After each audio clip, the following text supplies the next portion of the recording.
성도님들, 어리석은 사람은 눈에 보이는 것만을 보는 경향이 있습니다. 그래서 이 자신이 경험한 거나 자신이 본 것 외에는 그 너머를 보질 못합니다. 반면 지혜로운 사람은 눈에 보이는 것을 넘어서 그 이면에 있는 것을 보는 사람입니다. 그런데 성도님들, 우리도 지혜로운 사람이 이런 사람인지 알고 있습니다. 그런데요, 실제로 지혜로운 사람이 되는 일이 정말 쉽지 않습니다. 이스라엘 백성들도 그렇습니다. 출애굽을 하면서 기적 같은 일을 베푸신 하나님을 보아야 하는데 그들의 눈에는 당장 자기 눈에 보이는 모세와 아론만 보이지 그 이면에 계신 하나님이 보이지가 않습니다. 게다가 지금 40년을 광야에서 유리방황하게 생겼습니다. 그러니 시간이 지날수록 모세와 아론에 대한 원망과 불평, 불만들이 시간이 갈수록, 날이 갈수록 계속 커지기 시작하는 겁니다. 급기야 모세와 아론을 향해서 사고를 치게 되는 일이 발생하게 됩니다. 사람들이 모여서 불평, 불만을 말하는 당을 지었다라는 것입니다. 1절 말씀입니다. 레위의 증손 고핫의 손자 이스라엘의 아들 고라와 루벤 자손 엘리압의 아들 다단과 아비람과 벨렛의 아들 온이 당을 짓고, 고라, 다단, 아비람, 온, 이 네 사람이 모여서 당을 지었습니다. 그리고 이 사람들이 계속해서 모세의 리더십에 대해서 문제를 삼기 시작합니다. 게다가 이 네 사람만 모여서 당을 지은 것으로 끝난 것이 아니라요, 이게 세력을 만들어야 되잖아요. 다른 리더들도 충동질하기 시작했습니다. 2절 말씀입니다. 이스라엘 자손 총회에서 택함을 받은 자, 곧 회중 가운데서 이름 있는 지휘관 250명과 함께 일어나서 모세를 거스르니라. 이스라엘 자손 총회에서 택함 받은 지휘관 250명을 함께 이 네 명이 충동질한 겁니다. 자, 이제 문제가 커졌습니다. 그러면 성도님들, 이들이 왜 모세를 대적했을까요? 이들의 본심이 13절 말씀에 잘 나타나 있습니다. 내가 우리를 젖과 꿀이 흐르는 땅에서 이끌어내어 광야에서 죽이려 함이 어찌 작은 일이기에 오히려 스스로 우리 위에 왕이 되려 하느냐. 이들이 뭐라고 합니까? 모세더러요, 우리를 젖과 꿀이 흐르는 땅에서 이끌어내었다라고 합니다.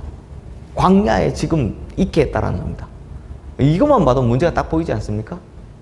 성도님들, 이 사람들이 지금 어디를 젖과 꿀이 흐르는 땅이라고 합니까? 애굽, 이집트입니다. 반면에 하나님께서는 어디를 젖과 꿀이 흐르는 땅이라고 하셨습니까? 가나안 땅입니다. 그럼 왜 이렇게 되었습니까? 어리석은 사람이기 때문입니다. 앞서 말씀드린 대로 자신의 눈으로 보았던 것, 그리고 자신이 경험했던 틀, 이걸 벗어나지 못하는 사람들이기 때문입니다. 그러니 14절 말씀 보십시오. 이뿐 아니라 내가 우리를 젖과 꿀이 흐르는 땅으로 인도하여 드리지도 아니하고 밭도 포도원도 우리에게 기업으로 주지 아니하니 내가 이 사람들의 눈을 빼려느냐. 우리는 올라가지 아니하겠노라. 이게 무슨 말입니까? 야, 네가 젖과 꿀이 흐르는 땅이라고 선전하는 그 땅 왜 들어가질 않느냐? 너 사기치는 거 아니냐? 라는 겁니다. 여기서 눈을 뺀다라는 말이요, 당시 고대의 관용적인 표현으로 속인다라는 말이기 때문입니다. 그런데 성도님들, 지금 누가 눈을 뺀 경우가 되었습니까? 눈에 보이는 것, 자신들이 경험한 것, 거기에서 벗어나지 못한 이들이 정작 눈을 뺀 자들인 겁니다. 결국 눈에 보이고 손에 잡히고 몸으로 느껴지고 만져지는 것, 그것만이 자기 인생의 최고 판단의 가치가 되는 사람들입니다. 그저 1차원적이고 감각적인 신앙세계에 머물러 있는 사람이 되는 겁니다. 그럼 성도님들, 이런 사람의 특징이 뭔지 아십니까? 꿈이 없습니다. 비전이 없습니다.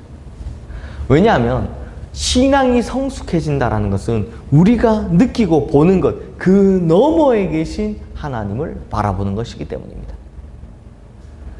결국 1차원적이고 감각적인 신앙세계를 벗어나지 못하는 것, 이게 얼마나 위험한 일인지 고라, 다단, 아비람, 온, 이 4명과 또 250명의 지휘관들을 하나님께서 어떻게 하셨는지 보면 알게 됩니다.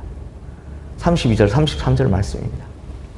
땅이 그 입을 열어 그들과 그들의 집과 고라에게 속한 모든 사람과 그들의 재물을 삼키매 그들과 그의 모든 재물이 산채로 스올에 빠지며 땅이 그 위에 덮이니 그들이 회중 가운데서 망하니라. 하나님께서는 결국 이렇게 땅의 가치를 좋아하는 사람들이 땅에 먹히게 하신 것입니다. 결국 보이는 것만 좋아하는 자들은요, 보이는 것으로 인해서 망하게 됐다라는 말입니다. 사랑하는 성도님들, 오늘 이 말씀은 종말의 때를 살아가는 우리들에게 정말 중요한 메시지를 주는 말씀입니다. 물질 만능주의, 직관적 감각을 중요시하는 우리의 시대에 하나님께서는 그 이면에 계신 하나님을 따르지 않고 보이는 것, 느껴지는 것만 따라서 살아간다면, 그래서 거기에 눈을 빼앗기면 결국 그것으로 인해서 패망하게 된다는 것을 보여주는 것입니다. 그러므로 우리 성도님들은 보이지 않는 것들의 증거인 믿음 위에 굳게 서시기를 바랍니다.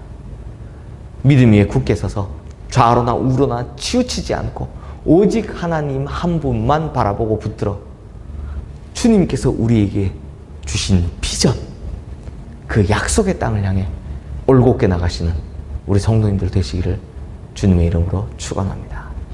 기도하겠습니다. 하나님 아버지, 우리가 정말 눈으로 보는 것, 직관적인 것, 경험하는 것, 체감하는 것, 이런 것들에만 매어서 그 이면에 있는 하나님을 보지 못하는 그런 어리석음을 저지르지 않게 하여 주시옵소서. 하나님께서 쓰시는 사람, 성경에 나오는 사람들을 보면 비전의 사람임을 알 수 있습니다. 즉 그 이면 너머에 계신 하나님을 바라보고 하나님께서 약속하신 것을 바라보는 사람들이 정말 축복된 사람임을 볼 수 있습니다. 그러므로 주님, 우리가 이 세상의 것에 눈을 빼앗기는 그런 존재, 그렇게 되어서 이 땅의 삼키움을 받는 존재가 아니라 그 이면에 계신 하나님 비전을 바라보며 살아가는 우리 모든 성도님들 되셔서 진짜 그 이면 너머에 있던 약속의 땅, 축복의 땅을 차지하는 우리 성도님들 다 되게 하여 주시옵소서. 예수 그리스도 이름으로 기도드리옵나이다. 아멘.